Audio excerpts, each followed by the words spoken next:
everyone. Today we're getting into the kind of strike back by the ashes of creation. Former CEO, former head of Ashes of Creation, Stephen Sharif, and some other legal filings related to this disaster. And as part of this, we are joined by Nafaz QS. Welcome to the show, Nafaz. How you doing? Thank you so much for having me. My pleasure. My pleasure. And everyone's here is glad to have you. And let me get some messages here while we start. Exo Smiling, welcome as a new member. And then Yokai Watch Bracelets at away because exams now relax with a live. Yeah, this should be pretty relaxing. This should be very chill stream. So Nafaz, I'm going to pull up your channel right here, but you want to get into, because I learned about this from my chat and from people that are fans of your channel and other channels that have been covering this that said, hey, can you talk about this? And once I looked at it, the rabbit hole is so deep. But I want to know, how you got into it initially and how you got so deep on this issue. So just like most people, I was a buyer into the game, the idea of the game. So I spent personally $250 back in 2022 to get into the alpha phase of the game. And then, of course, when the whole thing imploded in the span of less than 5 minutes on a random Saturday night, right before the month of February, I was scrambling around like everybody else. I had no idea what was going. I had been invited to the Intrepid Studios creator program, but there was this deafening silence. We just knew that there were employee layoffs. We just knew that there were some random things happening that no one expected. Even the employees didn't know, seemingly, what was going on. So just like everybody else, I was covering it. I was like, okay, let's make a few videos about what we know so far. We found public records that had surfaced about a year ago that had kind of been swept under the rug by, I suppose, the hype train of the product. So many people were excited for the product that they were willing to overlook, like the red flags or what people were bringing up to the public in the public space. So we found out about the liens on the company name. We found out about his brother selling Ashes Creation merchandise, which we'll get into later, because there's an interesting story behind that as well. So I was covering it, and then I started reaching out to people. I'm reaching out to employees. I'm also reaching out to the volunteer moderators, trying to get their stories. And then suddenly I get this random email. I think it was 2.5 weeks ago, from somebody who claims to have been an investor. And it's from a public court filing with Yaya Legacy Trust. This guy claimed to be Jason Karamanis. I was like, okay, well, there's a bunch of people claiming to be everybody. I've asked for people to verify. Usually they don't get back to me with an answer. But this guy did. So we had a phone call, we had video calls. He showed me a lot of documents.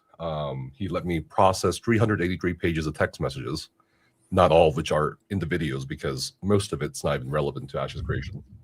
This guy, I verified a few other things like his background and everything, his identity. And he does not have I think one green flag for me was he does not have the technical aptitude. No offense to him to like fake text messages or Photoshop. Sure. He doesn't know what Discord is. So I was like, okay, let's. He had the boomer. Okay, legit boomer. Got it. Yeah. Right. So let's say deeper into this. And then what I found was more than likely, like 99%. And I always say allegedly, right? Just in case. Allegedly, yes. Right. Alleged. All this information that was never public. So we broke the news.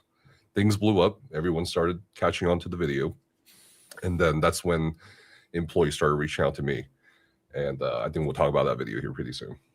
Yeah. And I think that's really interesting because the video you did here, which I recommend everybody goes over to his channel and watches. I'll pull this one up right now for you guys. Is this video, the Ashes of Creation was never going to come out. I found this one absolutely fascinating because he goes through and interviews all these employees and he numbers them. There's employee A, B, C, D, H, right?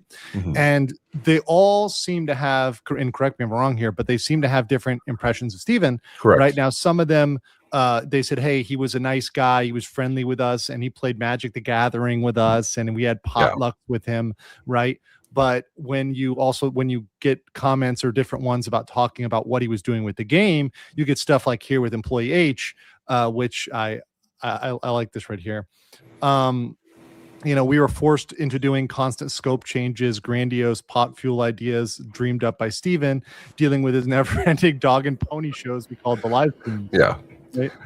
And this guy actually Yeah. gave positive testimony about Steven's character, by the way, right? Right, but that's a positive character, right? Positive character, but from a not business perspective, saying, Battle Royale was an epic waste of time and money and took advantage of investors who were completely clueless to game development, right? Mm-hmm.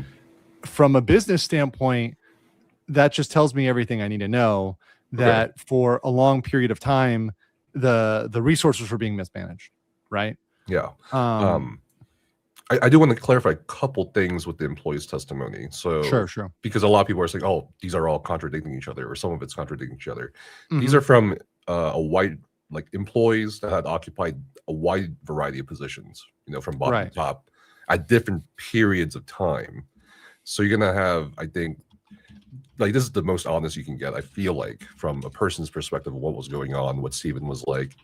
And just as a clarification for your audience, I'm not a journalist. I'm not a professional journalist. Do I have a journalism background back from like 2011 or 2012? Sure. But my expertise is more in biotech and history.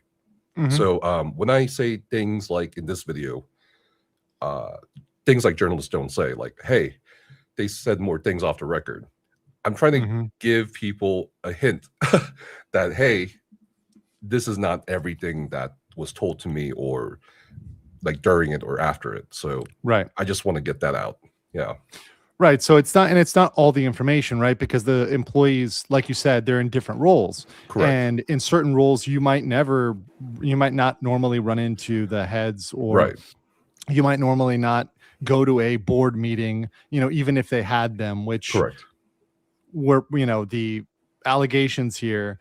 And what looks to me like is that the board really wasn't controlling the company for a long time, until about the end of the company, right? So until about November, December, when it was getting towards the end, the board was asserting more control. Maybe throughout 2025 they were slowly doing that, right? But it was more manifest towards the end. When I saw this comment, for example, here, and this just blows my mind, it was strange. I never saw the directors, no formal presentations or demos, right? So it's like, that's something in a company where, if you're working in a company, everybody is very aware of board meetings. Whenever I worked in multiple companies, there would be this drive right before the board meeting to justify our existence, and we'd have to come up with all these slides to show all the work we've done and what we've been hitting our goals, etc. And to never do that or hear about that or interact with them in that way is really abnormal for a company. So that's just something that jumped right out to me as bad. Yeah. So you've not had any, so from Steven, right? You've never had any personal interaction with him, or he's never tried to contact you or anything like that? Not before this, but he did recently come by one of our live stream chats and probably spoke the most he's ever spoken since this whole thing. He said things along like, hey, I can't wait for Discovery. I'm glad Jason's calling you on stream and spilling his guts. He seems very confident in his case. Countersuit. Yes, counter lawsuit that you'll also be talking about here shortly, I believe. And even though Jason Kramus is not necessarily a party to that, he is only in terms of TFE, maybe his relation to TFE, right? Because he has an interest in TFE. But just so you guys know, this is what we're gonna kind of be getting into here in a second. This is the lawsuit, the counter lawsuit that Stephen Sharif has now filed in the U.S. District Court for the Southern District of California, himself personally, right, as an individual, and derivatively on behalf of Intrepid, which it's questionable his right to do that, but okay. And then against Robert Dawson, Ryan Ogden, Teresa Fett, Aaron Bartles. These are all board members, I believe. And then TFE Games Holdings, which obviously is the company that foreclosed on Intrepid and now owns the assets and all the IP. So this is very interesting because, we have, parallel to this, we have lawsuits that are going on in Nevada, right? And this is the one that to me, maybe we can talk about briefly first. Oh wait, sorry. Let me get this one over here. We've got the Nevada lawsuit. which is TFE in Clark County, so that's Las Vegas, against Stephen Sharif and John Moore. So in this lawsuit, they're pretty much going after them personally. Stephen Sharif and John Moore, once again, that's his husband, who was working, I believe, as, was it the CFO or the COO? CFO. CFO. Yes. Right. Which to me, I just, those roles of, okay, your husband is a CFO and money is missing. Right. That to me just screams conflict. Right. And potential issue here. And especially when there's a lot of money that's unaccounted for. In your review of the accounting, now let's talk about that for a second. Because you've looked at some of the accounting documents, correct? Yes, basically most of it. I also brought in the professional accountant in to look at it, and there's a lot of red flags everywhere. If these accounting sheets are to be believed, yeah. So what in the source of the accounting, is that as part of the discovery in the initial lawsuits, or what was the source of the accounting document? This was Jason again. Jason Kramis. Yes. He's not part of this lawsuit, as you pointed out earlier. It's a separate lawsuit, though. Correct. He's going to be filing a separate lawsuit in Southern California as well. And this is going to be on top of all the other lawsuits for the Warren Act violations from the employees. Right. So assuming that those documents are real and they're going to be entered into evidence, that would be very, very bad. And as part of those, I think going over that, some of the big red flags that I clocked were no personal investment from Stephen, right? So not that we know of. Right. So and once again, that's a big thing that he was telling a lot of the employees. If you go through the employee interviews, he was repeatedly saying, I'm investing my personal money in this. I believe I liquidated my crypto statement about that. Yep. Right. So they can, hold those against them in their proceedings. Yeah. So yeah, no. And so let me just go real quick. This lawsuit against Stephen. So this is the one that is in Nevada, right?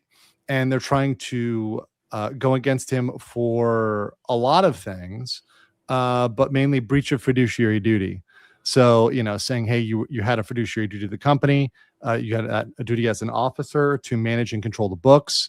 You breached that by refusing to turn over company records, right? Despite the fact that Intrepid now owns this. You're now preventing us from paying on our employees or making required third-party payments. And, that's an issue here. So this is a big lawsuit against Stephen personally. And I think this one came before this one came on the 11th. So this came right before he filed his counterclaim. Yes.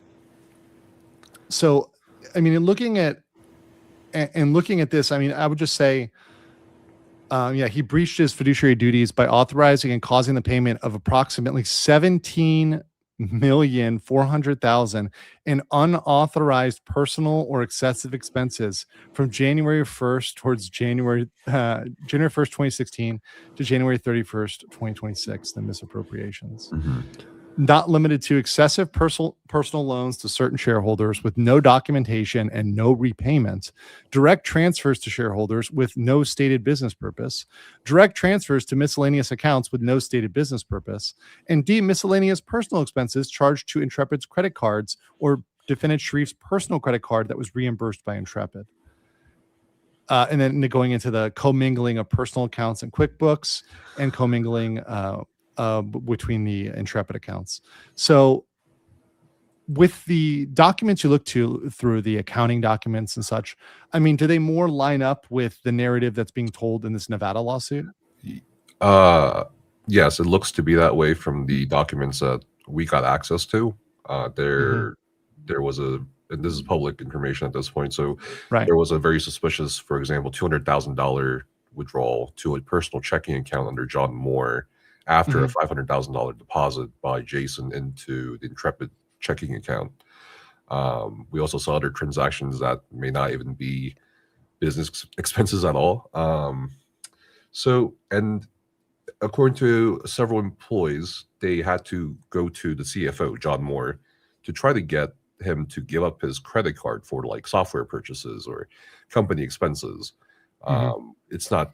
It seems like it's implied that it was his personal credit card. So it's like, why are you using your credit card to cover company expenses? That's kind of weird. You should probably have a credit card for the company, not just yourself. So how are you going to pay yourself back though? Right. That's the question there too. Yeah, I mean, it's one thing to have some small incidental expenses now and then on a personal credit card that you might accidentally use, but a routine use of a personal credit card for reimbursement is an accounting red flag. I mean, and should not be done. So this goes into a lot. And let me just pull this back up again for a second. Upon information and belief, between 10 million to 20 million of the 130 million raised by Sharif for the development of Ashes of Creation was not used by defendant to develop AOC, but was instead used for personal expenses. Yeah, the crazy thing about this that's nuts. Range of 10 to 20 mil, that could go up because from what I know, they just got very recently the financial books and records. They never had access to it as a claim until this month. So they're still looking through it as far as I'm aware. Yeah. That to me is absolutely crazy. And when they say, this is breach of fiduciary duty, this is a loss and misappropriation of corporate assets, I think that's an understatement, to be completely honest. And then they go into breach of contract, right? So he had shareholder loans of approximately $362,000. Just absolutely massive amounts. Another one for breach of contract for $6,600,000 against Moore. And then we've got unjust enrichment in total of unauthorized transfers for $4 million with no documentation. I mean, these are massive numbers. Yes. And let me go here. Here we go. Upon information belief, defendant Sharif caused Intrepid to take out a loan to purchase real property located in San Diego, California. I believe this is his personal property, right? Correct. It was his mansion that he often live streamed from.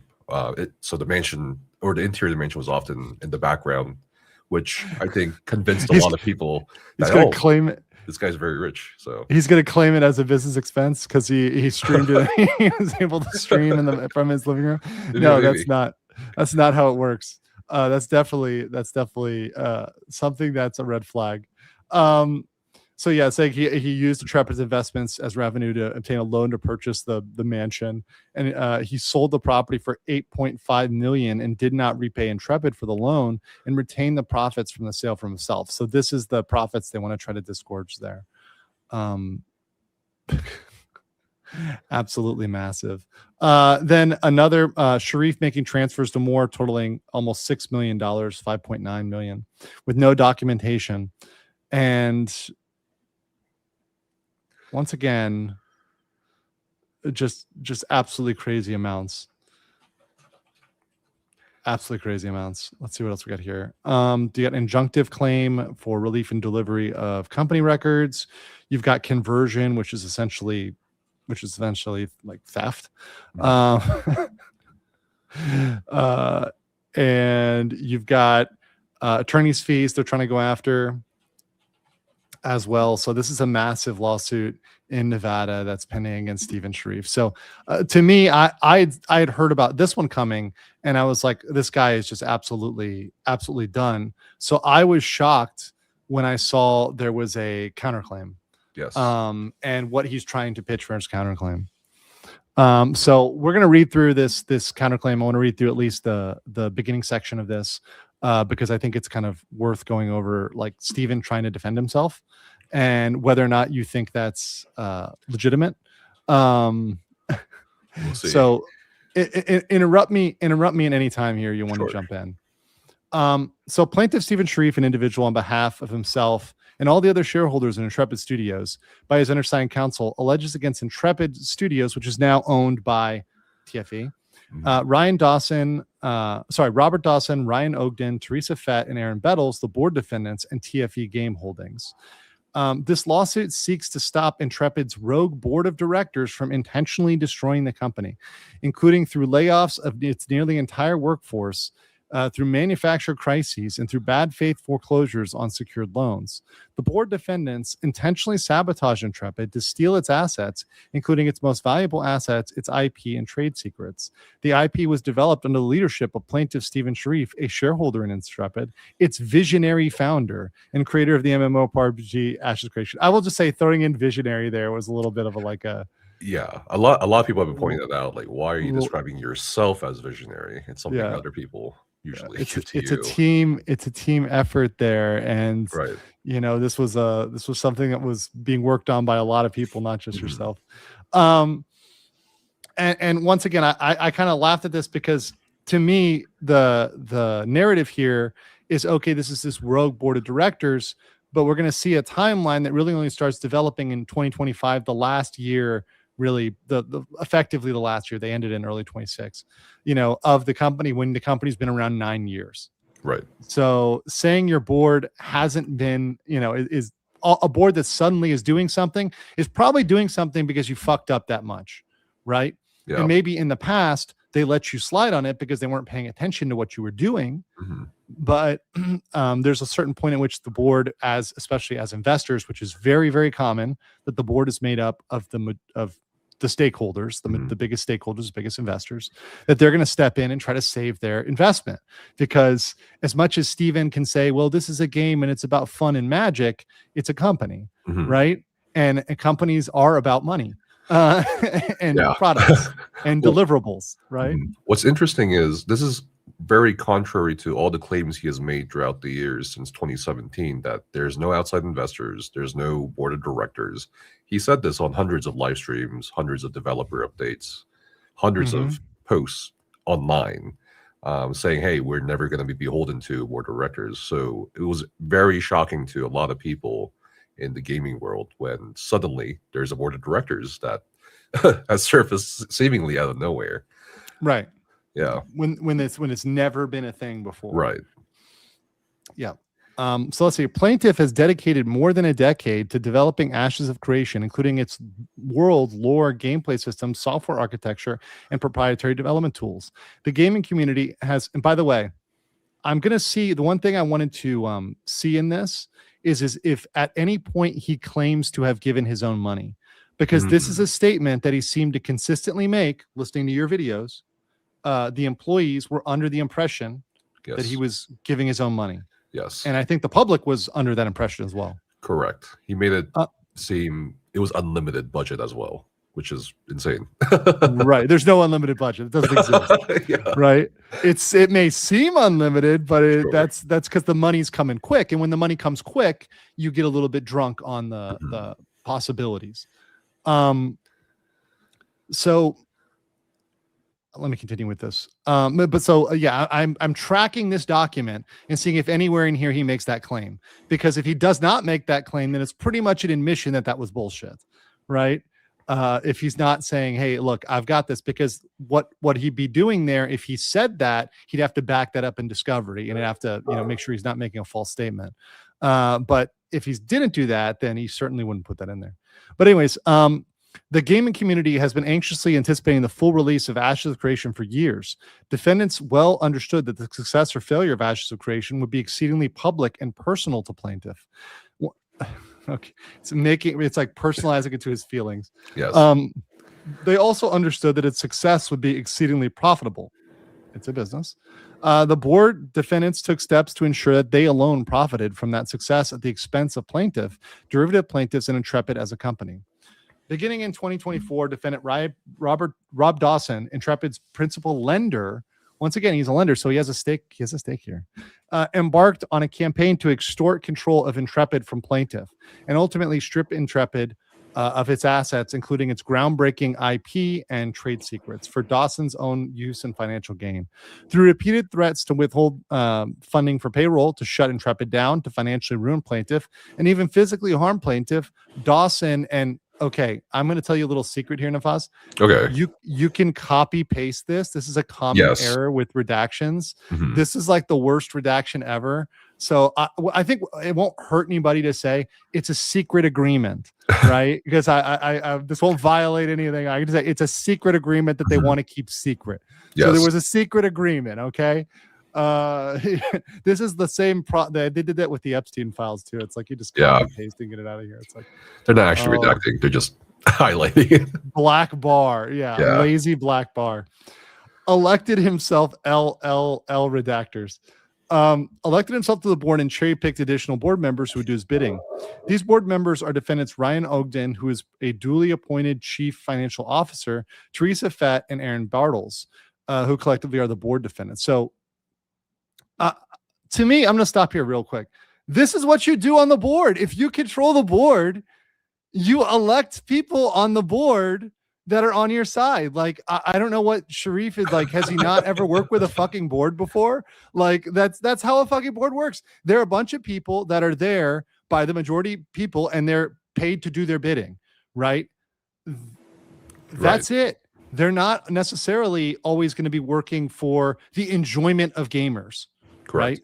They're working to make sure their investment pays off. Now, I would argue that if you're making a game, it is smart to please gamers.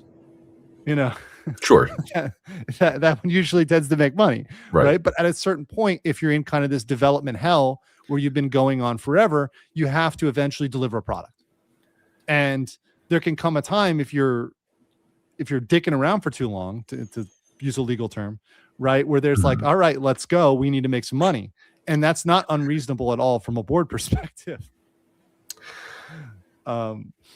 So the board failed to fulfill their fiduciary duties to the company. And so they engineered and executed a plan to strip Intrepid of its assets and transfer those assets to a Dawson-controlled entity, TFE, of which they are likely also members, and to misappropriate and claim ownership over Intrepid's intellectual property, trade secrets, and other things. So once again, a entity acquiring a company, kind of as a the investor entities acquiring a company, that's not necessarily impermissible, right? Okay. That does happen very often. You can have an entity that maybe had a 3-2 split or let's say they had a board of 5 and the interests are like 60-40 between two entities, and one entity buys it out or takes the majority of the assets. Like that does happen, right? And there's legal ways to make that happen, and it isn't presumptively illegal. But there are things you can do as part of that might be illegal. But let's keep going. Deliberately starving Intrepid of cash to manufacture justification for foreclosure. To me, it's like maybe they were deliberately starving them of cash because they knew he was misappropriating funds. Right. And I'm kind of curious what your legal take on this would be. Like, right. I don't know about Californian laws. And I'm not a California lawyer, to be clear. Right. I can do federal law and Florida law, but I know a little bit about, especially about corporate stuff. So, but I wouldn't think refusing to keep investing in a company or product is necessarily crime in itself. It's not what's being claimed here. It's not, unless there's a specific, like, for example, if they had some sort of specific like loan disbursement schedule and they were supposed to disperse a loan on a certain schedule, and they didn't do that, that could be a problem. But they don't have an obligation, like you said, to continually and endlessly pour their money into a project. Yeah. And I think the bigger claim with this one is when they say starving Intrepid of cash, they're saying they didn't want to pay the workers. That's the bigger claim, I think, that's being issued here, I think, by Steven. And I'm not sure if that's also in the illegal area. The investors don't have to pay the workers. You should have managed your funds appropriately as a company so you can pay your workers, right? If you've gotten into a position, which is what I talked about, the WARN Act, where you're having to terminate employees because you don't have money and you're not giving notice under the WARN Act, you have not budgeted properly for your expenditures, right? That's a budgeting problem, and you effed your budget, right? And you've got no sort of rainy day fund or sort of overall operating funds to do that. That's on you because you mismanage your funds. Thank you, Jaffa Greg, for 5 New Zealand. So here's a few bots to put in the swear jar. Oh yeah, sorry, I gotta pay up in the swear jar today. The swear jar is getting pretty full here, guys.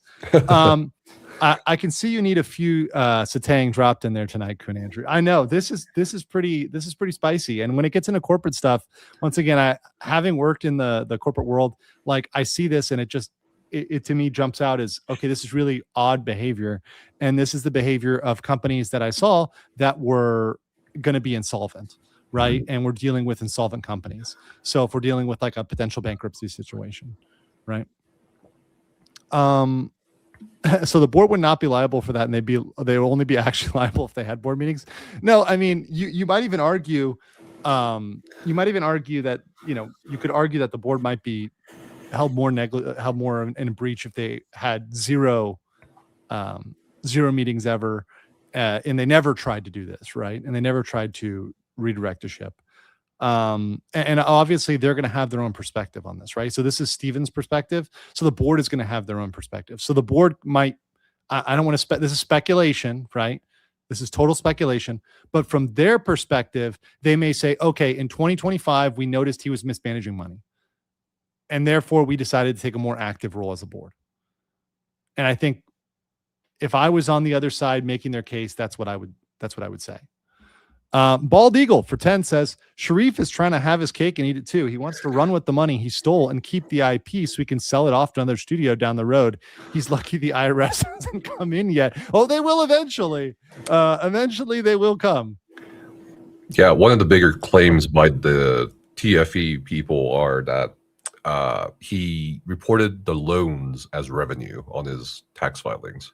That's going to be some IRS issues. That's going to be an IRS for sure. Yeah. Okay, let's continue here. Attempting to divert revenues owned by Intrepid to accounts controlled by TFE and Dawson, attempting to execute a wrongful Article 9 foreclosure in favor of TFE's junior secured lien without notice to senior secured creditors. And this was all done with the goal of leaving unpaid debts and existing shareholders with Intrepid while continuing to develop or sell and profit from ashes of creation through a new TFE entity. Well, the foreclosure's already happened. So that's already been, that's already water under the bridge. So a judge already adjudicated that. If they're trying to go back and reopen that, that would be very interesting. And to me, it's like, why wasn't that information produced originally, I guess. And so that's an interesting question. So when plaintiff objected to the foreclosure and alerted a senior secured creditor to defendant's scheme, defendants realized their plan had been unraveled and they abruptly wrongfully terminated nearly Intrepid's entire workforce. So that's the WARN Act, right?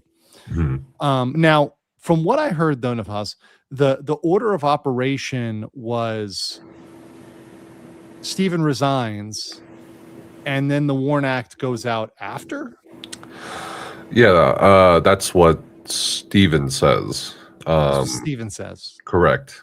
According to some employee testimony, he had apparently resigned on the 19th of January. Okay. But everybody else knew about it between the 28th and 30th of January.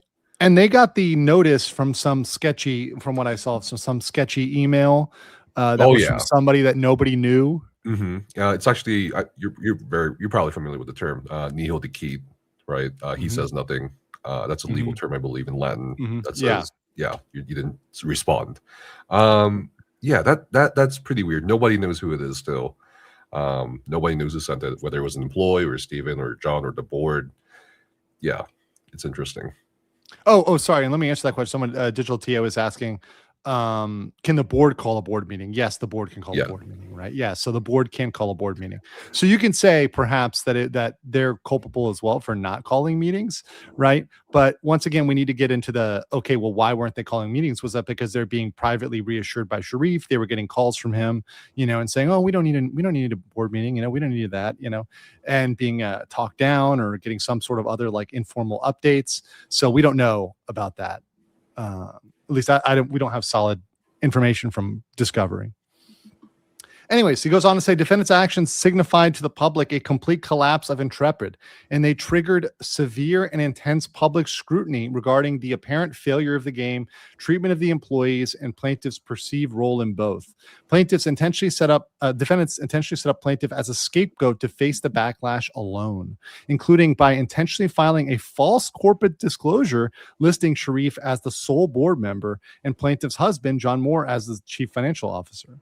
Even though Ogden was duly appointed financial officer and all the board members were. Oh, now this is a little bit interesting because from my understanding, he was the financial officer. Maybe there was a point at which they removed him and they filed the false disclosure after they removed him.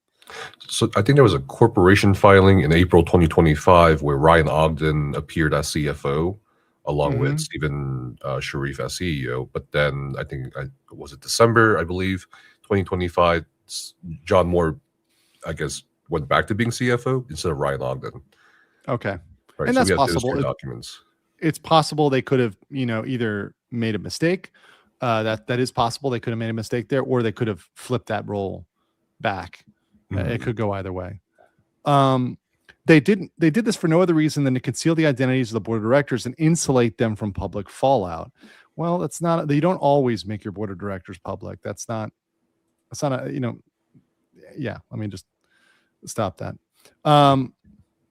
Since destroying Intrepid, defendants have been actively soliciting buyers for Ashes of Creation, inclusive of, except for, by the way, if you have mandatory filings where you have to file, like mandatory filings, you have to disclose them, right? Okay. But that doesn't mean you necessarily need to put it on your website, for example, right?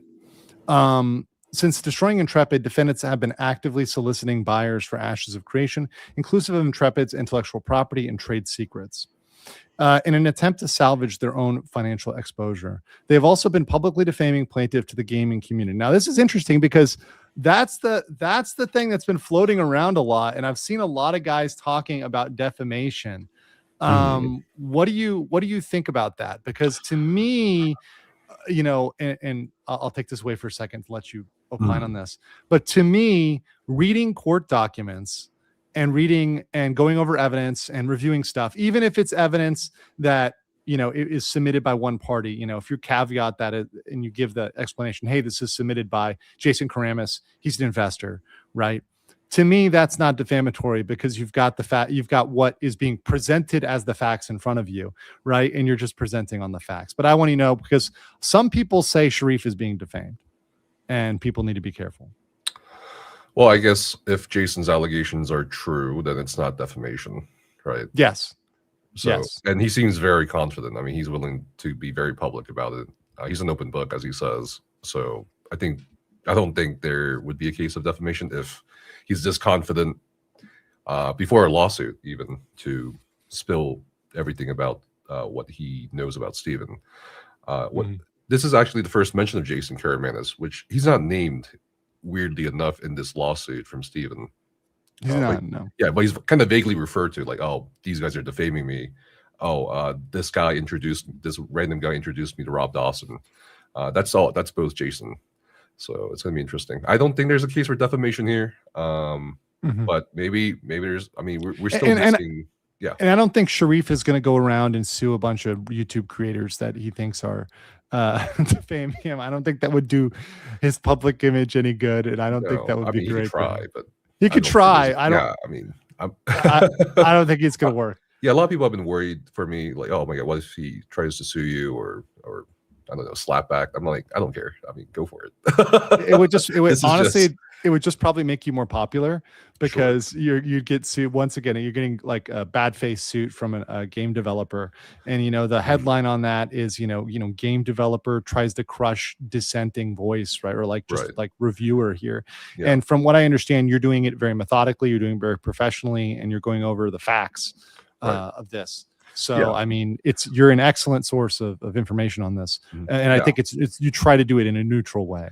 Yeah. I mean, I've never been sued for making videos. I mean, I haven't even been sued by a game dev company that I didn't part on good terms with either. So, it's fine. You're good. Ace and X for £5 says legal mindsets pretends to be a nice guy, but has a weapon of mass destruction on display behind him just as a reminder. Moonig's doing all good today. She's doing all right. She's got a hat. She's doing all right. She's not gonna hurt anybody. Not today. All right, let's get back here to the action. So saying defendant's conduct, so that's all of the Dawson, all the members there, have harmed the company and Stephen Sharif and poses a continuing and imminent and existential threat to the company. I think the company is already pretty cooked. Yeah. Through this action, plaintiff, both individually and on behalf of Intrepid, seeks damages based on defendant's efforts to sabotage Intrepid and its work as one of the most ambitious gaming projects ever developed. It's just like this just like flowery language, like one of the most ambitious ever developed. It's just so like self-aggrandizing. Plaintiff also seeks injunctive and equitable relief to remedy harm to Intrepid and derivative plaintiffs from defendants' continued efforts to irrevocably destroy the company in pursuit of their own greed. Sometimes greed is good, guys, and not necessarily illegal. Okay, so that was what we had there from the intro. And let me see if I can get any other little snippets of this that I think are very relevant. Stephen is trying to capture that intellectual property.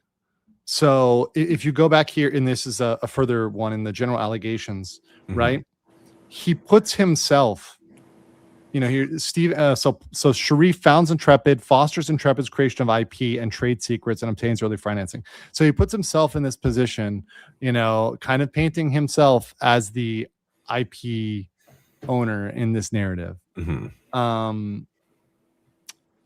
Saying he's a lifelong gamer, and prior to founding Intrepid, I'm just laughing. I'm like, okay, this is irrelevant. Like, this is an irrelevant fact. Right. And prior to founding Intrepid, he participated in the gaming market as an avid consumer, taking a particular interest in MMO and MMORPGs. After years of experience with MMOs and MMORPGs on the player side, he was inspired to create his own game that would upgrade the player experience beyond what was available on the market. His original idea was stemmed from tabletop RPG concept, also created by Sharif, entitled Ashes of Creation. In creating his new inventive MMORPG, he sought to create complex and dynamic virtual game universe based on popular fantasy and science fiction themes. To realize his vision for Ashes of Creation, he set out to build deep and intricate systems that would present players with a greater degree of circumstances and responses to their actions, and as well as provide a positive player-to-player interaction not achieved in any other previous MMORPGs. I mean, that was what he sold to everybody. I mean, you're a potential buyer. I mean, is that kind of one of the buying points? Is all of this was the first time ever? Sure. I was more interested in the ideas rather than the person himself, honestly. So yeah, I mean, a lot of people actually gave me a lot of hate for this when I was talking to him the time he came a few days ago when he came by our live stream. Like, hey, Stephen, why don't you talk about your side of the story? I would love to share your side of the story. I mean, you were a visionary to a lot of people because he did enrapture a lot of people. He had a massive following. He still has a massive following. There's thousands of people still defending him, even though more and more coming out. It's not casting him in a good light. So yeah, I mean, I think it'd be more than fair to say that his proposals or ideas for this IP captured a lot of people's attentions, including mine. Got it. By the way, Physics Meerkat, welcome as a new member. Appreciate you joining. Okay, so the Passion Project gained traction and became MMORPG in most anticipated MMORPG in 2020, 2022. Public excitement about the development of the game was further fueled by his innovative development approach, in which he fostered open dialogue with Ashes of Creation's potential user base. I'm like, is this really unique?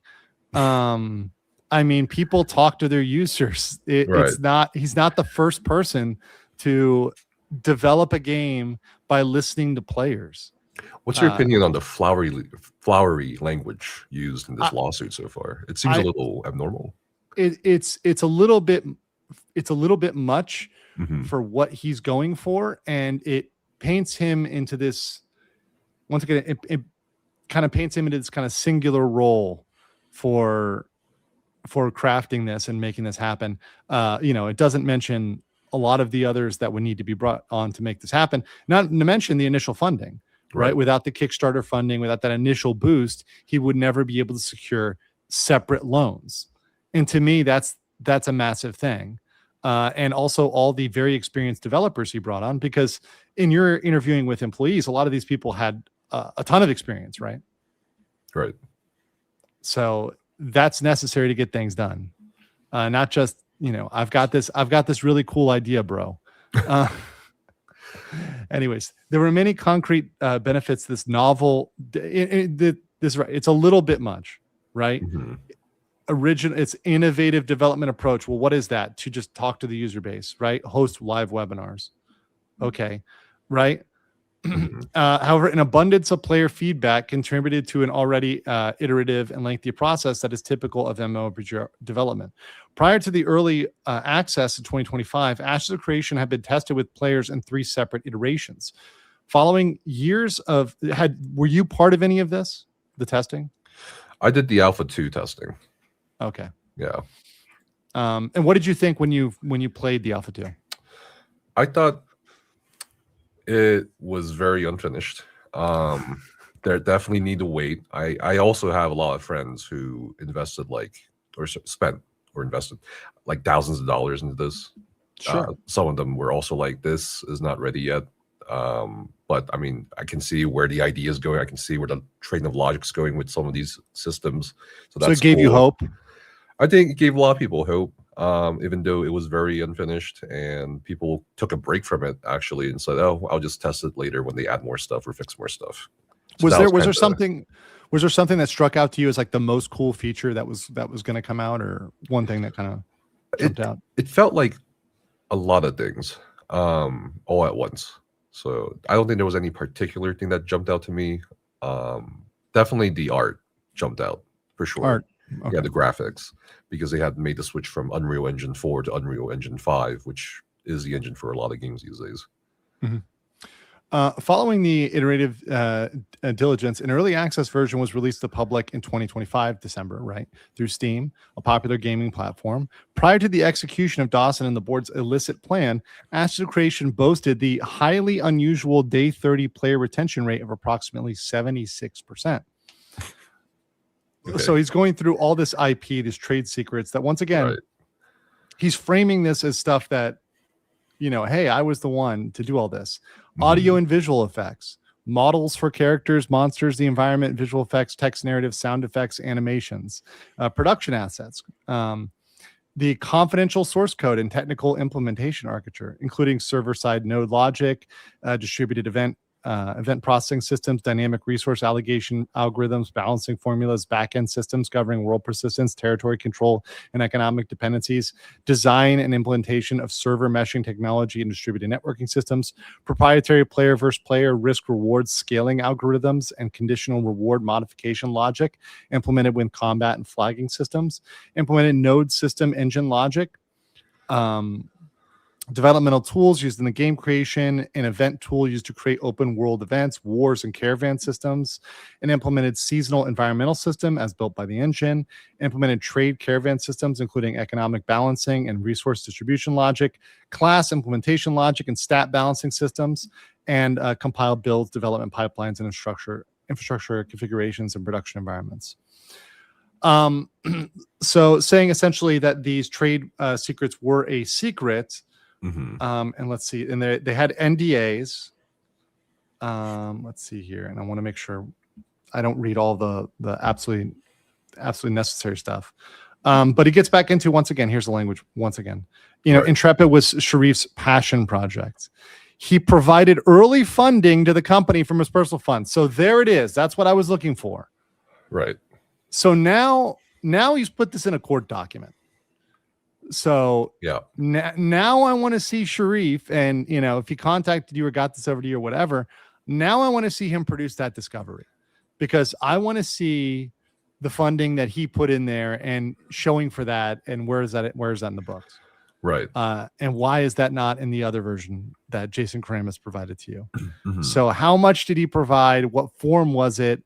Did he put it in $1 bills that were in an unmarked bag that nobody can track? Interesting. Yeah, the wording is very open. I mean, what is early funding? Does that mean like you bought a website domain, and you know what I mean, Right. like for $5. Who knows? Right. Yeah. He you know, he paid somebody to help with the graphics for the Kickstarter. Right. Sure. Thereafter, in 2017, the company raised approximately $3 million in its Kickstarter campaign, demonstrating the outset of commercial value of the IP and trade secret materials.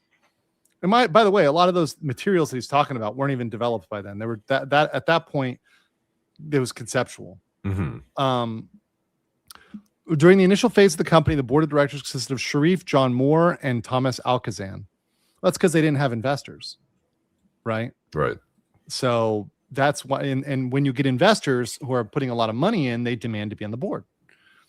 Starting in 2017, they began debt financing, much of which Sharif and Moore personally guaranteed. Doesn't mean they personally donated, but that means they guaranteed the loan. So in a case of default, they're liable for the loan, which I think is what they're dealing with now. Right. In 2020, the company acquired $6 million loan from Commerce West Bank pursuant to Federal Reserve's Main Street lending program. The loan carried a maturity term of 5 years and was personally guaranteed by Moore and collateralized by all of the company's assets, including its IP, which includes its trade secrets. Well, that's on him for collateralizing it that way. A year later, in 2021, one of the company's existing lenders introduced Sharif and the company to claimed billionaire Robert. Is this guy not a real billionaire? Like, so now he's disputing his billionaire status. Okay, I'm not sure where you got that from. Yeah, Jason very never catty. claimed Robert Dawson was. Yeah, this is where he kind of mentions Jason. One of the existing lenders introduced Sharif to Rob Dawson.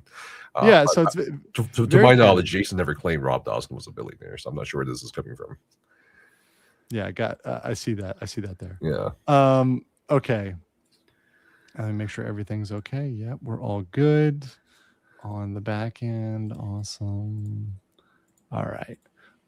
So Dawson continued extending debt to the company, continuously extended debt to the company from 21 to 2025. So this is where I think the what we're talking about before. Do you have an obligation to continually give money to the company? Well, no, he was probably giving that money on some sort of basis or based on some sort of promises, right? Right. So someone doesn't just give money infinitely, and that may have been an expectation after 4 years of getting money from this dude that he was going to continue to get just unlimited payouts from this guy. Dawson was originally cooperative and supportive of Sharif and his vision, and he held himself out as a confidant for Sharif. Dawson came up in the multi-level marketing space, and he was not a gamer, which is probably dangerous. And also the fact that he did MLMs, I mean, yeah, he's going to be about that money. Right. A lot of the involved parties are from MLMs, including Jason. Which is very interesting. I'm just going to say. Sacred Aura 61 said, do you think Jason shot his lawyer in the foot with his interviews and reveals? What do you think? I didn't hear everything, obviously, that Jason Cram has told you, but I mean, if he's producing documents which are going to come out as part of trial, I don't think it necessarily would destroy his case, but I hope he spoke to his attorney before he disclosed a bunch of stuff to you. I did advise him. You don't know. Well, I don't know, but I did advise Jason, hey, make sure you're talking to your attorney about this. And I think he did at one point. I don't know if he shot his lawyer in the foot necessarily, but his lawyers, he said his lawyer's already preparing the lawsuit, and it's going to be apparently the biggest lawsuit that Jason's ever filed. So it's going to be interesting. Nice. All right, I'll pay attention for that one. I'm waiting for those. So when it came clear the project was not going to turn as much profit as he'd hoped, his behavior towards Sharif changed dramatically. Well, it's like, okay, well, he was in this for the money. He wasn't a gamer. Yeah, that's fine. Sure. Like, he's an investor, dude. Unbound Valkyrie gifted 10 Legal Mindset memberships. Thank you so much. I get a sound effect. Yes.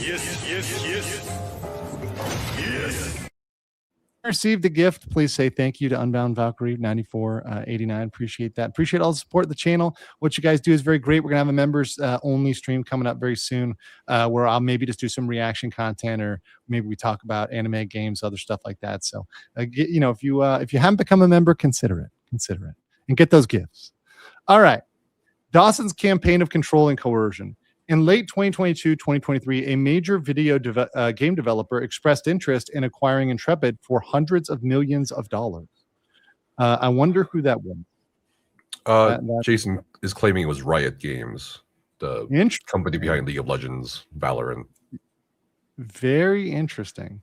Dawson urged Sharif to reject the proposed deal, and there could be good reason for that, right? In favor of continuing to develop Intrepid from the ground up under his financing. Sharif heeded his advice, rejecting the acquisition bid, and the acquisition discussions ended in early 2023. The acquisition offer, however, was a turning point in Sharif and Dawson's relationship. Dawson saw the company had very real potential for extremely high returns, and Dawson began a ruthless campaign for control of the company in order to realize these returns as quickly as possible, without consideration for the quality of the game and the typical development timeline of MMORPGs. That to me jumps out. Okay, so the typical development timeline of an MMORPG, does it typically take 9 years to develop an MMORPG? I mean, is that normal or standard? It can, depending on the scope of the project. It seems to be an average of anywhere between 6.5 to 9.5 years. Okay, so it was on the back end. It was on the longer end of the development timeline. But certainly not unreasonable to deliver within 9 years. Okay, that's fair. Oh, that's fair. All right. So from early 2023 through 2024, Dawson repeatedly held Sharif and then board hostage by threatening to withhold financing for employee payroll or health insurance funding days before payroll deadlines to shut the company down through litigation and to cause Sharif financial ruin and physical harm. This is really this one. Like, what? Yeah, that's a bold claim. I want to see where he's like, I'm gonna take you out back behind the copy machine and I'm gonna rough you up, buddy. You know, I'm gonna take you out, with the Xerox, like whatever. And nobody has Xerox anymore. I'm a boomer, but it's like where like this is and he actually brings this up later where he claims all these physical ailments he's having and saying this is a result of this. I think it might be a result of him realizing the castle is crumbling, and the house of cards is coming down. But the physical harm thing, you really need to back that up. And very, very interesting. And once again, unless there was some sort of a written agreement, which I would love to see, if there was an investing agreement where he agreed to put down certain amounts of money on a certain schedule, as an investor, if he's just dispersing these funds to you, on an ad hoc basis, he can withhold them for whatever reason he wants. He can just not, because he doesn't feel like it that month, right? Unless there was some contract that you're alleging he breaches, which I didn't see that claim in here that there was some sort of contract. So that to me is very interesting. Unless signed documents granting Dawson greater and greater amounts of equity and control. Well, that once again, an investor who's giving more and more to the company is going to want more and more control. That's how it works. In one example, Dawson demanded a warrant granting him 10% of the company for $10. Well, maybe that's factoring in past investments, right? So a lot of times, for example, there might be a situation where you've already contributed something. So I've done like property deeds where we deed property for $1, but that's because there's consideration of other work that's been done or something else has been transferred in lieu of that payment, right? Because there's been something that's been done before that. So it's not presumptively not okay. Sacred Aura gifted 20 and 61 gifted 20 legal mindset memberships. Thank you so much. Yes. Sorry, I'll let you go. I cut you off there, Nafaz. What were you going to say? Okay. So yeah, thank you for that. Please say thank you for you get that 20 gift memberships. Appreciate that, Sacred Aura. And I'm glad you guys are enjoying this. If you enjoy this, make sure to like stream and follow Nafaz on his YouTube channel. It is in the description. His channel's in the description, and it is in the pinned chat. So both places you can see that and go and follow his good work. CTV TAC 96 is your take on the substance of the allegation of treating loan and refi proceeds as business revenue to secure new roads, FINRA violations, wire fraud. It's possible, right? So it's possible once again, allegations, right? So I need to make sure that all those documents are factual, etc. But yes, if you are making intentionally false disclosures and you're trying to deceive other lenders, yes, there can be other consequences for that. And yes, some of those can be criminal. That's possible. Once again, I'm using the word possible, allegedly, right? Allegedly. And I think as we see these things play out, we'll see who's telling the truth, right? Because we're going to get these documents that Karamis surrendered to you will be entered into evidence, I assume, or Stephen, or in the alternative, Stephen magically has the records and he magically pulls out these accounting books that make everything make sense. So I guess I have to hold that out as a possibility that Stephen somehow has the records that he hasn't turned over or can somehow validate this. But we haven't seen that. And to me, in the corporate world, that would be pretty miraculous. If you have the records that show that you did nothing wrong and that nothing was misappropriated, you would just produce those immediately. Okay. In other instances, Dawson demanded zero-cost, non-dilutable equity options in his convertible debt notes. Sharif and the then board acquiesced to Dawson's demands because they believed Dawson would make good on his threats and that refusing would result in immediate catastrophe for employees in the company.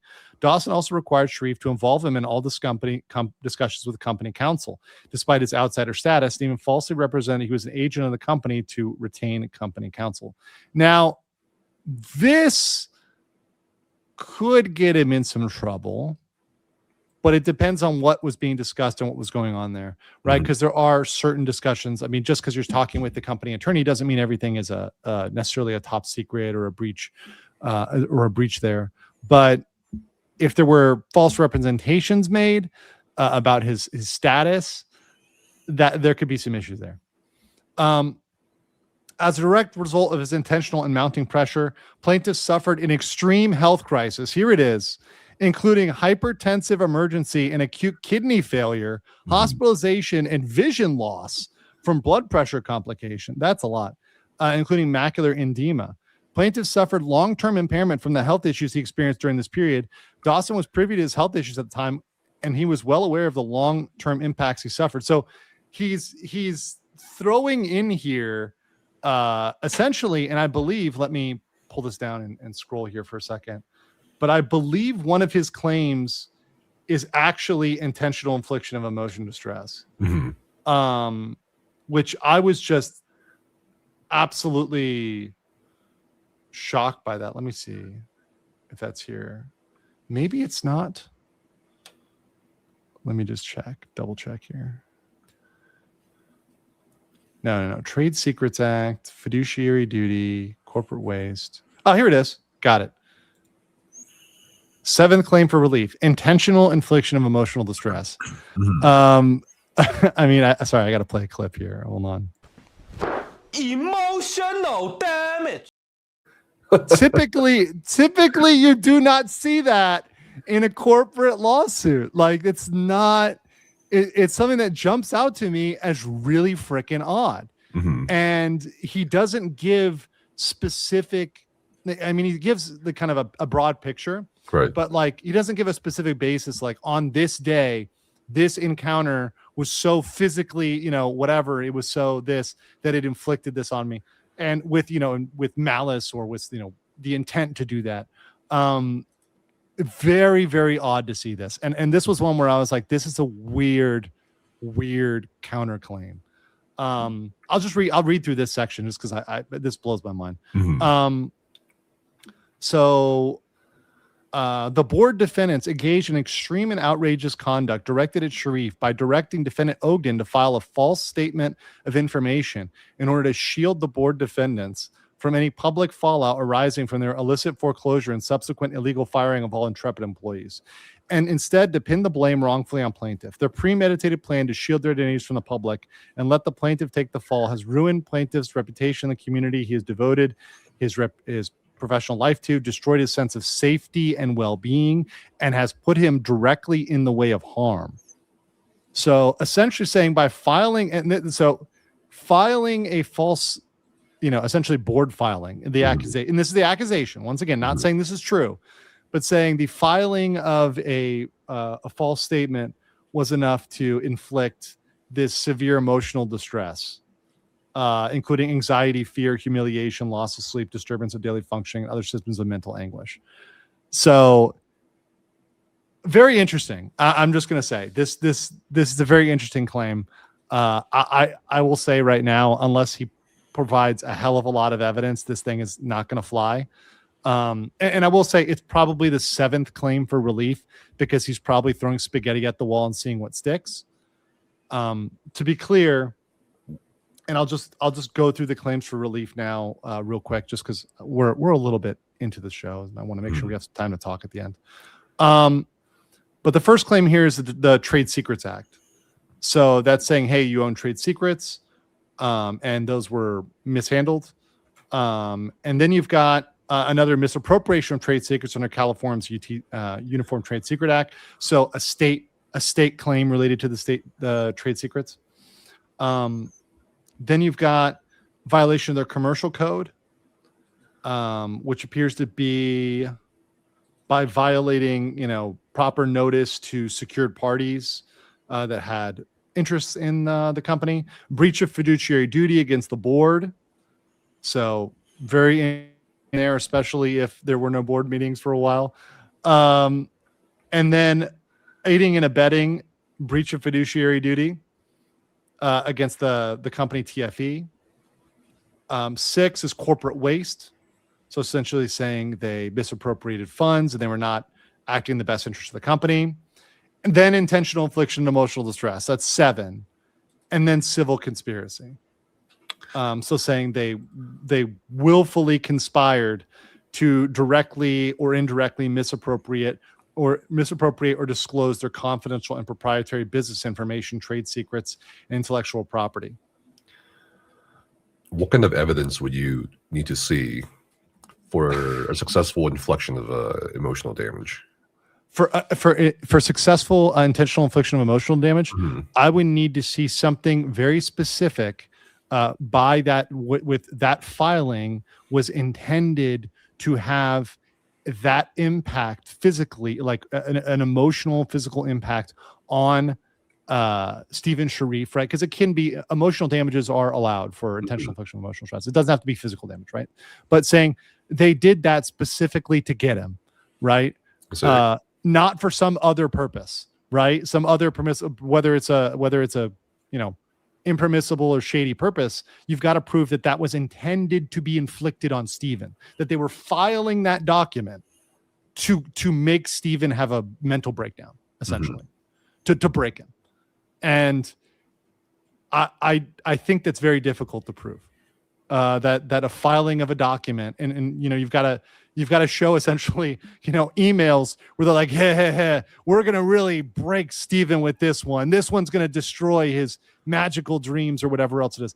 Like, you'd really need a lot of text messages, emails, a lot of backup to show that the filing of a disclosure is intended to hurt somebody in that way to an intentional degree, right? And this is not something that is secondary or residual. That's IIED, intentional. Okay.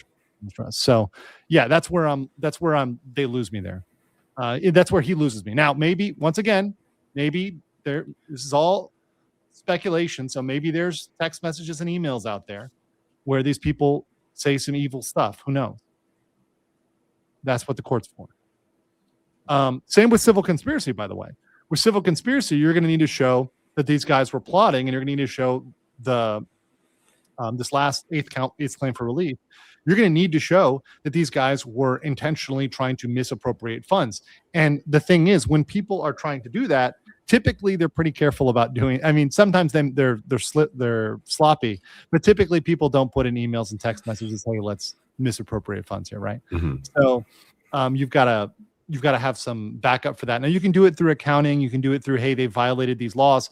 But here's the thing, corporations can relatively innocently break laws all the time, right? You can file a corporate filing and make a mistake, right? So you might put the wrong party on there. So maybe, for example, like they mention the CFO, right? Right. You might have made a decision at a board to change the CFO and not reflected that on your disclosure and made a mistake. Those things happen, right? And that isn't necessarily the end of the world, and that doesn't necessarily mean everybody goes to jail, right? There might be a fine, there might be something else, but doesn't necessarily mean everybody goes to jail right away. Okay, so let me skip down here so we can kind of get to talking a little bit about this. But what he's looking for ultimately is an order enjoining defendants, so that's TFE, from accessing, using, or selling the company's trade secret materials. So he wants to lock down pretty much all the IP. Voidance of any corporate acts taken in violation of fiduciary duties or applicable law, including the wrongful foreclosure. So now he's trying to claw back the foreclosure of the company, which remember, the company's already been foreclosed on. Intrepid was already foreclosed on by TFE. So trying to claw that back is a huge thing. Okay. And voidance of any corporate act, that might include his firing or resignation, right? Because he says he resigned, but we don't know whether that was a result of a board action. So that might be, once again, trying to put himself back into the driver's seat. Compensatory damages, consequential damages, punitive damages, and an order requiring the company adopt and implement appropriate corporate governance, compliance, and oversight, including removal of the board of directors from the board of Intrepid. So stripping the board, okay. Enhance board level oversight mechanisms, revised policies governing risk management, changes to executive compensation, clawback, or incentive structures, board and committee reconstitution or independence measures, a constructive trust, disgorgement of profits, attorney's fees, costs, and expenses. Once again, he wants these things. Mm-hmm. So he's suing them personally to claim these things, mind you. Costs of suit, pre-judgment, post-judgment interest, preliminary and permanent injunction prohibiting them from wrongful acts, including continuing misappropriation of trade secrets and engaging in similar misconduct. So he's trying to keep them from selling anything, which, there's from what little value is left, and any other relief the court deems just and proper. Filed February 15, 2026. So I'll stop our review there. Okay. So, I mean, overall, what did you think about the different kind of the presentation there and, the overall angle of the lawsuit? I think the counter lawsuit definitely paints him as more of a victim and valiant defender of the IP for sure. I think there's an instance where he describes Robert Dawson standing over, or like being physically intimidating and forcing him to sign 30 to 40 pages of legal documents that he doesn't even know what he was signing. These are pretty insane allegations. I feel like, yes.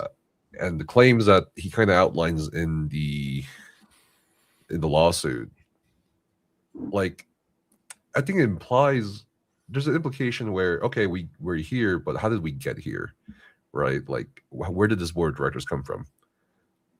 Does that make sense? Like, how did we get here? Like, he doesn't really mention all that. He just mentions, okay, these are the damages. This is what happened to me behind the scenes, allegedly, all that. Yeah, he doesn't really go into the investors at all. Just generally how investors got involved and at what levels investors were involved. Because from what you understand, looking at the accounting, these are investors that were giving a lot of money, right? Yes. And if you give a lot of money, you are warranted say in the company. That's very fucking reasonable. And I'll put some money in the swear jar for that one. Like it's very reasonable to want a seat on the board, or at least to understand the direction of the company, and if you see it going in the wrong way, to redirect the company in the right way. So him getting mad about that, once again, it goes along with, you interviewed the employees, and a lot of the employees, I'm going to use this word, I'm not going to put this word in their mouth, but they kind of describe him as a control freak. Yeah, some of them do. Some of them describe him as a control freak. And for somebody that is a control freak, a board that's trying to tell you what to do certainly is something that you wouldn't like. Right.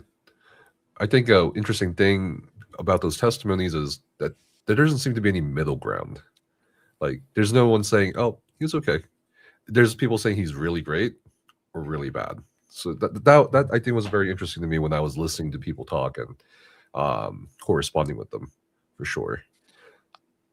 I think that's very telling too, because I think that kind of gives the two sides there, because obviously there's going to be people that could really defend him because they had a good personal reaction with him. And it seems like, by the way, there's one character that I noticed in all of this. One of the employees noted a personal friend of Sharif's that was hired. Yes, Mr. Tom. Mr. Tom. Which I think potentially might be the Tom Alkazan mentioned in Stephen's counter lawsuit. Thomas Alkazan. Yeah. And that was a very interesting situation, because it was like this guy who's a personal friend. He ends up getting a lot of benefits that other people don't get, right? Including like remote work benefits. And he ends up compensated, from what you understand, at a level above everybody else. I believe, was it even, people were speculating twice of what other people were being paid, but right. It just seems like when he had that personal connection with people, he was doing more for them, right? Yeah. Which would lead you to this picture when you go to Motive and you paint the picture of the company of, okay, well, he's doing a lot of this stuff for his husband here, right? And allowing him to misappropriate funds because he's doing stuff for his, the friends here. And, as you're closer to Sharif, you get more, benefits. Right. Yeah. Jaffa Greg says, maybe get mood eggs and earplugs, Mr. Potty Bell. Sorry, guys. When I go back into corporate malfeasance, I start cursing because it brings me back to my lawyer days at the law firm, when I would just get situations and I would just be like, what the is this? Because this is a situation where you don't get to a board that is threatening, or investors that are threatening to cut funding so you don't hit payroll, without there being more context there. And that's what I'd want to see as part of this lawsuit is, okay, well, how do we get to that point? Because that's not how it starts. Right. Like, not at all. Okay. So let's wrap up for today. But guys, I want you all to make sure you check out Nafaz and his channel. And can you tell the guys about what some of the stuff you may have coming up and some of the stuff you may cover on your next videos? I'm still in correspondence with the investor that reached out to me, Jason Karamanis, and he wants to give more documents and more text messages. Okay, but great. He also wants us to wait for his lawsuit as well and see what's in there. I think we'll see some interesting numbers come out on the accounting side that I've seen, and I'm just right. I personally, I'm trying to stay neutral still. I'm still trying to give Stephen the benefit of the doubt, right? Because I have no idea, right? What his side might be. The counter lawsuit definitely. I don't know. What's your opinion as a lawyer in comparison to the counter lawsuit? I just think the counter lawsuit is really freaking weak. And I think that the lawsuits that you look at, even the one in Nevada, against Sharif, right? That one gives very specific details about instances, contracts, secured loans that are breached, right? So you're looking at, okay, this specific thing was breached. Here it is. You owe this money. Where's the money, right? This money was misallocated, right? Where is that, right? Right. Very, very specific, very laser focused. Sharif, more vague. Aside from talking about that one secret agreement that he blanks out and other, he's got one or two other specific instances, it's more of a vague picture of corporate malfeasance. Okay, maybe they filed the disclosure wrong, one disclosure wrong. Not that strong of a case. So what is the ultimate goal he has, you think, if you were his lawyer? Well, there's two different sides of this. There could be things that were done wrong, right? In the end, procedurally, maybe because they were rushing or they were doing things wrong. So it's possible they made mistakes at the end. And in order to avoid any sort of procedural mishaps or some sort of preliminary injunction, he could be trying to get a settlement. Okay. So he could be pushing with some sort of settlement agreement with them. It could also be, and once again, to try to clear his name and paint his picture, right? Because now we know we are in the world, and that's my world, of lawsuits that are being covered on the internet. And when you have lawsuits that are being covered on the internet by people like yourself as well, you're covering this as well, and you're doing a really good job from a broad basis. You you get a counter narrative to whatever your image was before. So now he's got this negative image, right? And now, Asmongold's covered my video, and other people, big channels have covered this. Sharif does not look good. Yeah. He's got his defenders, right? Like you said, but overall, he's not looking good to the broader audience. When I look at most of my comments there, it's not good, right? For Sharif, he's not a hero in this story. And he could be trying to come back and paint himself as that. And he could be trying to salvage his career.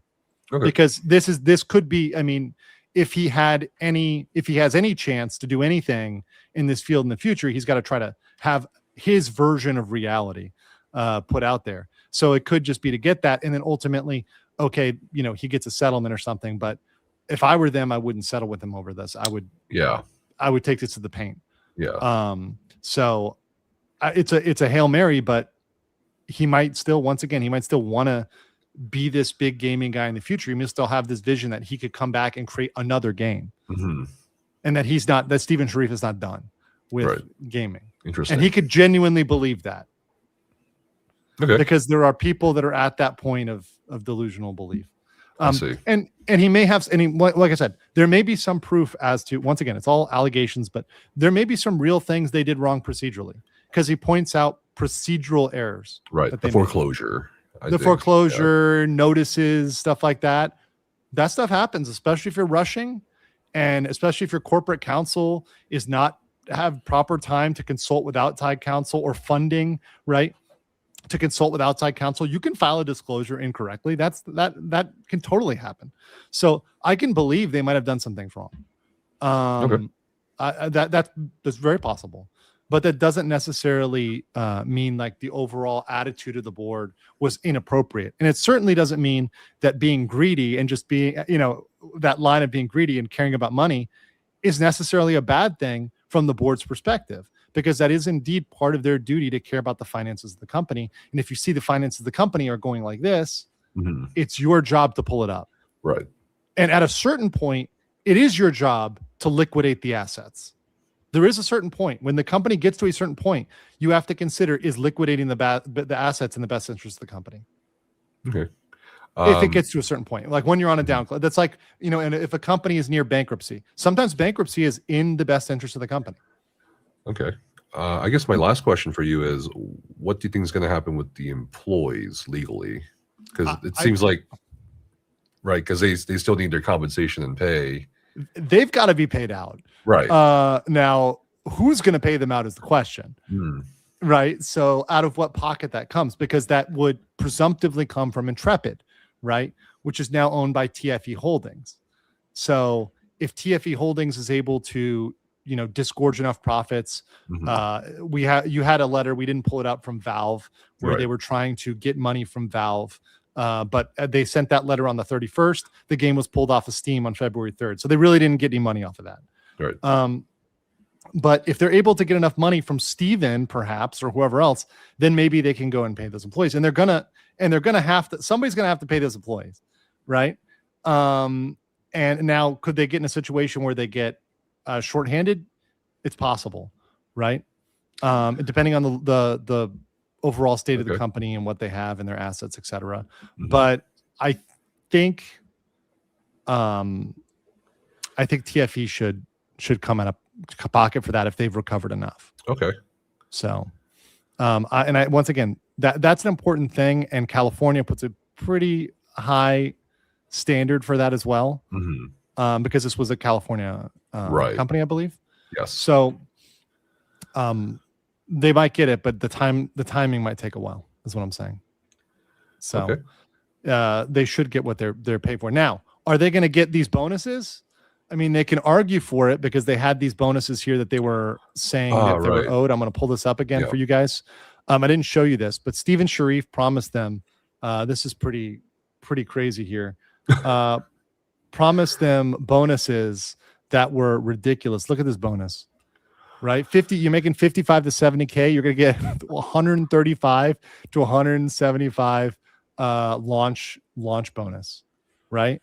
Up to, if you're making like 175K to 190, you're getting almost $500,000 here. I mean, this is an insane bonus. Yeah, that was promised. There's a Now, legal now mine. disclaimer, right? Let me go a little disclaimer on the bottom. Yeah, watch this, watch this, watch this. Disclaimer: this is not an employment contract and does not alter your at-will status as an employee.